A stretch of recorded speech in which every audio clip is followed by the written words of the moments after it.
about the internet of value at Ripple, we're thinking much bigger than just cross-border payments. It's kind of like Amazon with rare books in the early days, just this market happens to be a $10 trillion market. We are at a historic turning point. Said in the past that you are doing for money what email did for communication. Moving the whole revolution forward. There's trillions of dollars parked around the world. XRP. Is there a possibility that Ripple could take over Swift one day? Well, welcome back, ladies and gentlemen, to another episode of Hours of Crypto. Let's get right into today's very informative video. We're going to get into Ripple's cost model, which is going to completely blow your mind because the numbers we're going to go over today is going to show you that XRP can't be cheap. You will be in the comments saying $10, $20 actually doesn't make sense for XRP and the price must be high. We're going to get into drops. We're going to get into XRP being burned. How long is it going to take for all the XRP to be gone? And Ripple might be wrong on their website, which we're going to get into. And we're going to get into Federated Sidechains, which Ripple is very bullish on. Ladies and gentlemen, welcome back to another episode. Sit back, relax, because this one's going to be absolutely crazy. Take a look at these numbers first before we get into the cost model. This is Visa. 192 billion transactions processed on Visa's network. This is just Visa, folks. You know, the DTCC, we're not even looking into all the other transactions in the world, internet of value, we are not looking into. This is just one avenue, and then you could print the bigger picture. 192 billion. Right here, this is Ripple's cost model. And they're saying that if you're about to do 365,000 transactions annually, and the value of those transactions are 336 million, then you're saving about $1.4 million annually. That's a big number. And imagine when we scale this up. And this is like, look, if they stop at 100 million, we got Visa at 192 billion, folks. This is what I mean. And we're gonna get into some stats, which are gonna show you nothing has started yet.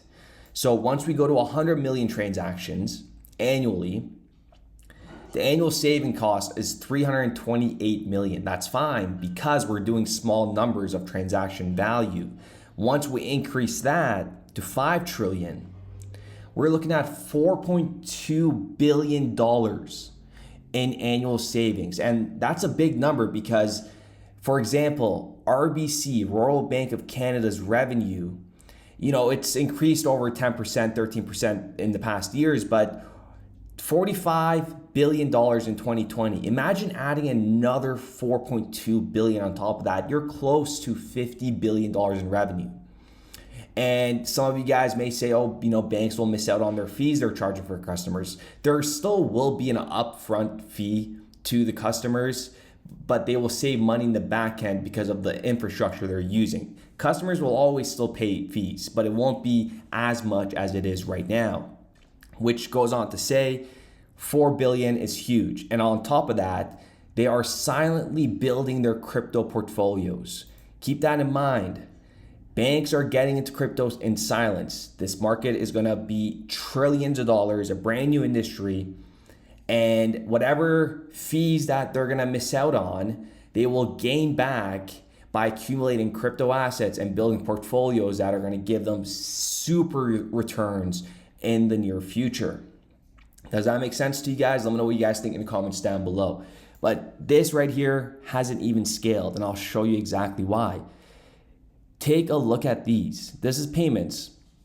And let's go all the way back to, let's just say 2020, so we could really see the numbers. And we're not even gonna get into the 3 Sundays today, but you'll see the spikes, right? Right off the bat. Here's the November Sunday. But take a look at these. 120,000. Like, this is hilarious, right? And then 141,000.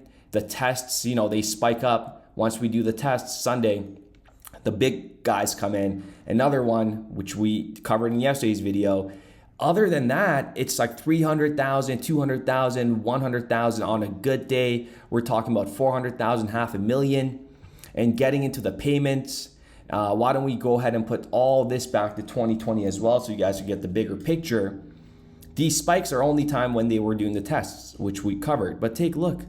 These are nothing. We haven't even breached 1 billion. We're stuck in the millions. The highest one is when the G20 tested it, they did 5 million transactions, not even close to 1 billion. Do you see where this is going, folks? Big numbers have not been achieved yet. This is a new infrastructure. There needs to be a lot of stuff that goes into this. From a regulatory perspective, there's huge back office work that needs to go into this before they implement it. Now let's get into XRP being burnt. The very first ledger contained 100 billion XRP, and no new XRP can be created. XRP can be destroyed by transaction costs or lost by sending it to an address for which no one holds a key, so XRP is slightly deflationary by nature.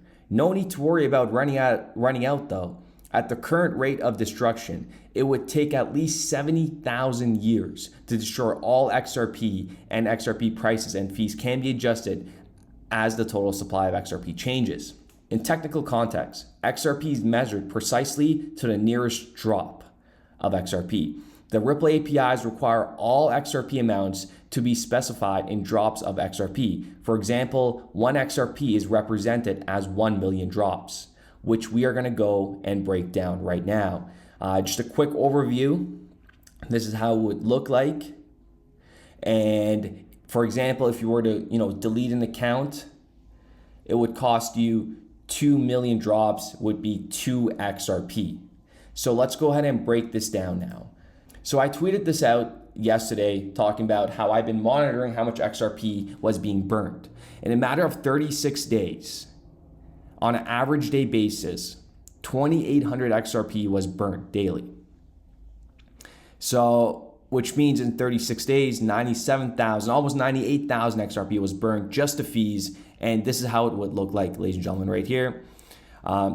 Every single second, there's XRP being burnt as transactions get executed, which leads us to this. Let's say in 40 years, this average maintains and the price of XRP never moves. We're looking at about 41 million XRP being burnt, just in terms of fees. Nothing changes. But keep in mind that fees can be changed and altered within the XRP ledger. 70 years, 2,800 XRP a day, 71 million XRP will be burnt. However, this only means the value of XRP will be going up in the future. Why do I say that? Take a look at this breakdown. So you guys know that 2 XRP equals $1 here, right? But that's 2 million drops.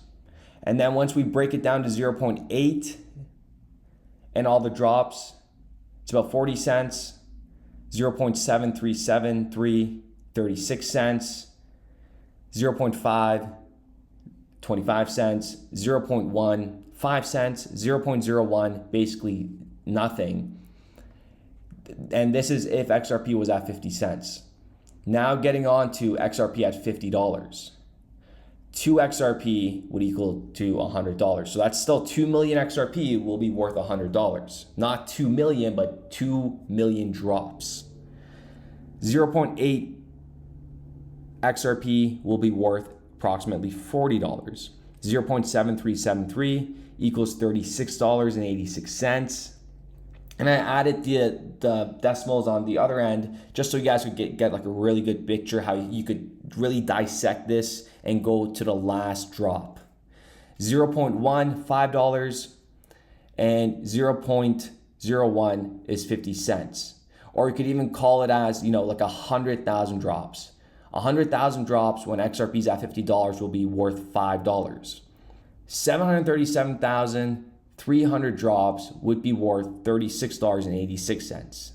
I really hope this gives you a different perspective of how in the future these drops will be calculated. Now getting on to a vision for Federated Sidechains on the XRP ledger. This is massive. Take a listen to this, okay? And before I even start reading this, take a listen to what David Schwartz says about it. Idea. You can build a federated sidechain with some feature that you want to propose for inclusion in the XRP ledger, and you can handle real money with it. You don't have to. You have a switch that you can flip whenever you're ready to handle real money. you have a switch you could flip whenever you're ready to handle real money. So this article goes on to say the vision is that each sidechain would function as its own blockchain. They'll have their own ledger and transactions just as the XRP ledger does. What makes them sidechains is the federation system, which allows XRP and issued tokens to move from one chain to another. Federated sidechains could use XRP as their primary asset. In that case, people could use the federation system to move XRP from XRPL to the sidechains. Then, the moved XRP could be used on the sidechain just as it is on the main chain. Anyone could move XRP from either chain to another.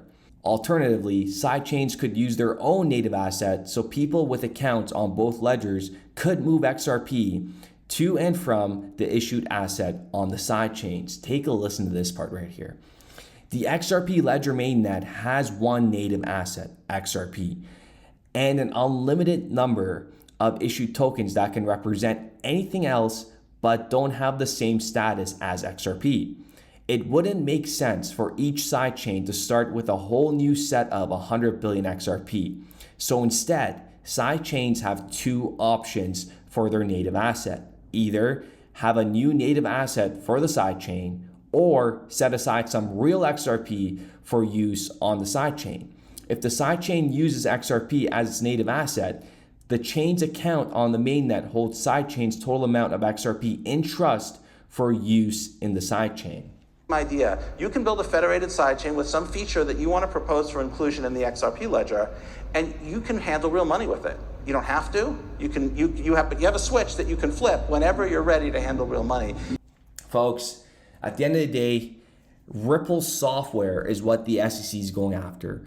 This software that's going to be implemented, into the financial systems all across the globe is going to be a very big deal. And as Ripple creates the software, XRP is like its little baby. They designed Ripple to work around XRP as well. A lot of people at Ripple hold a lot of XRP. The future of XRP doesn't rely on Ripple. However, it complements Ripple on their day-to-day activity. So with that being said, ladies and gentlemen, let me know what you guys think in the comments down below, and we will be back with another episode. We started building RippleNet with the thesis that crypto liquidity would eventually be able to support robust global payments, large payments. RippleNet was designed so that customers seeing the benefits of our fiat-based network could flip the switch to ODL once the market was mature enough. And this is exactly what's happening. Flip the switch.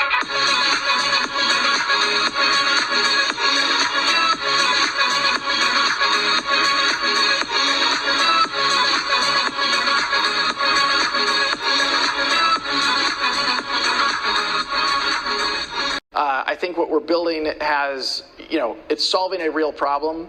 And I think all of the tokens, my advice to anybody would be, understand the utility. If there's real utility and there's real value being delivered to a real customer, there will be value in the token.